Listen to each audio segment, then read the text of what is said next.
IBF यानी international business and finance, उसमें हम पहला चैप्टर डिस्कस कर रहे हैं ग्लोबलाइजेशन।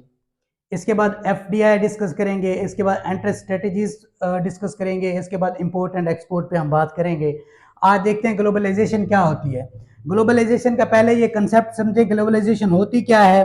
ग्लोबलाइजेशन का मतलब होता है ग्लोबलाइज करना। ग्लोबलाइज आप किस तरह प्रोडक्ट करते हैं, पहले आपकी वो प्रोडक्ट जो होती है वो नेशनल होती है, नेशनल से फिर आपकी इंटरनेशनल होती है, इंटरनेशनल से फिर आप किस तरफ मूव करते हैं, मल्टीनेशनल की तरफ मूव करते हैं, मल्टीनेशनल के बाद लास्ट पे आप पहुंचते हैं ग्लोबलाइजेशन। आपको ये समझ आ गई है, नेशनल से इंटरनेशनल, इंटरनेशनल से मल्टीनेशनल, मल्टीनेशनल से globalization, that is called globalize of any product of any service. ठीक है ना। अच्छा, ग्लोबलाइजेशन को पढ़ते हैं, इसकी डेफिनेशन क्या है, हम इसे डिफाइन करते हैं द शिफ्ट, यानी शिफ्ट का मतलब होता है मूव करना। क्या? मूव।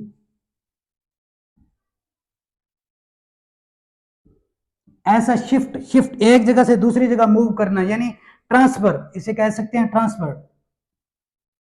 ठीक हो गया।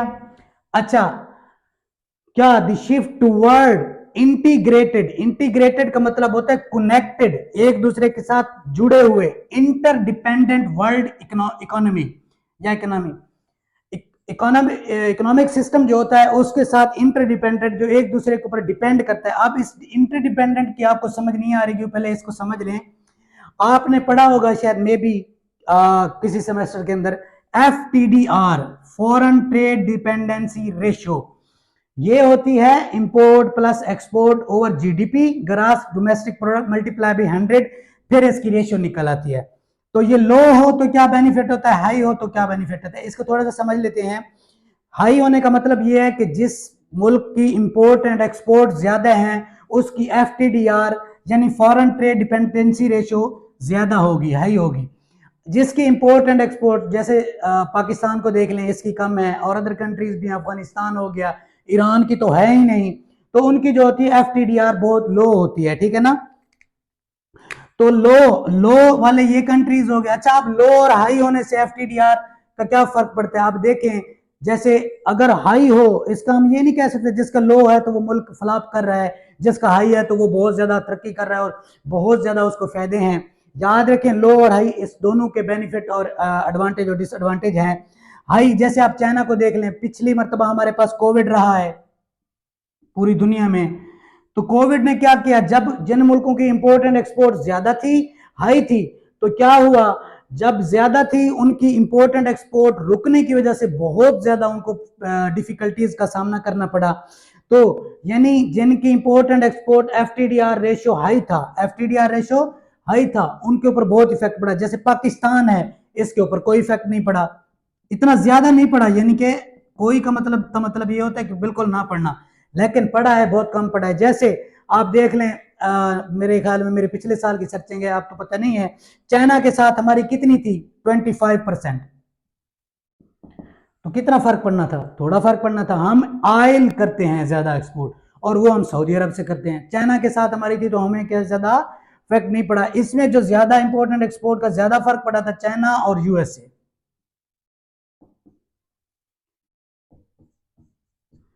चाइना और USA, ये आपको समझ आ गया होना है कि interdependent, dependency to other country, that is called interdependent world economy.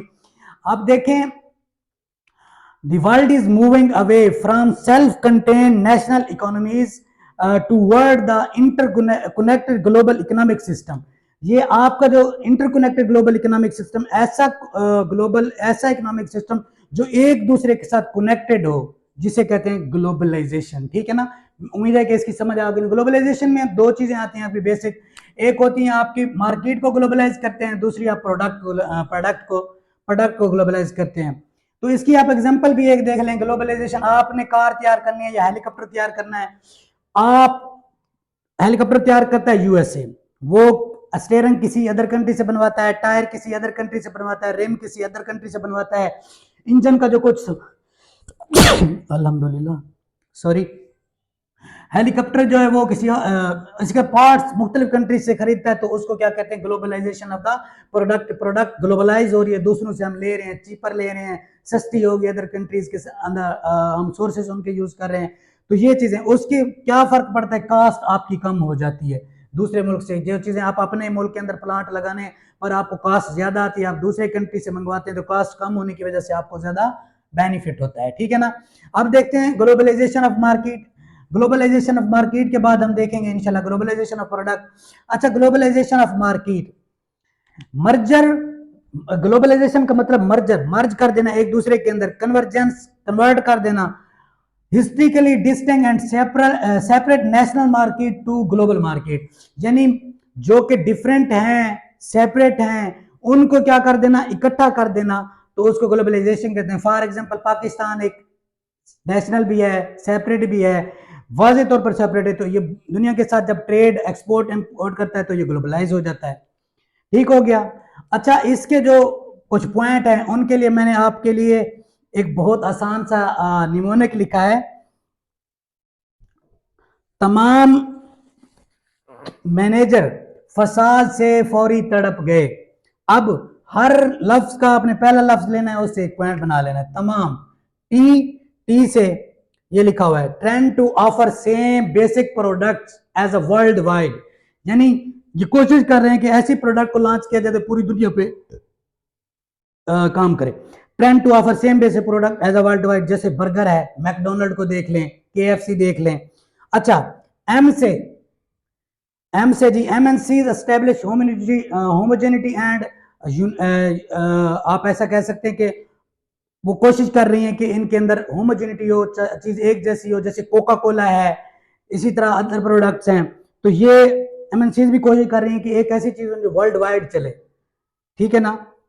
अच्छा, फॉर एफ से fall in trade barrier, trade barrier नहीं होंगे, टैरिफ नहीं होंगे, एफडीआई पे कोई इतने चार्जेस नहीं होंगे, तो क्या होगा, make it easier to globalize the service and product. अच्छा, उसके बाद है एफ से firm, firm follow their rival, rival कहते हैं एक जैसी प्रोडक्ट, राइवल मीन सब्सटीट्यूशन, एक दूसरे का मुतबादिल। ये देखें, कोका कोला, पेप्सी। अच्छा, इसके बाद आप देख सकते हैं Sony video station for games, Microsoft की गेम्स, यानी एक दूसरे की substitute, firm follow their rivals. अच्छा, उसके बाद आप देखें फसाद से, सीन से कन्वर्जेंस ऑफ कंज्यूमर, कन्वर्ट करना एक ही टेंस के अंदर, टेस्ट एंड प्रेफरेंस एक जैसी लेके आना सारों के लिए, जैसे कोका कोला पूरी दुनिया में काम कर रही है। तो इस तरह आपकी जी होगी, फॉर एफ हो गया, टी हो गया हमारे पास। अच्छा जी, और है गए, जी, ग्लोब, इसको मैंने जी स्क्योर बना दिया है। स्क्योर का मतलब ये हो गया globalization of raw material and globalization of industrial product.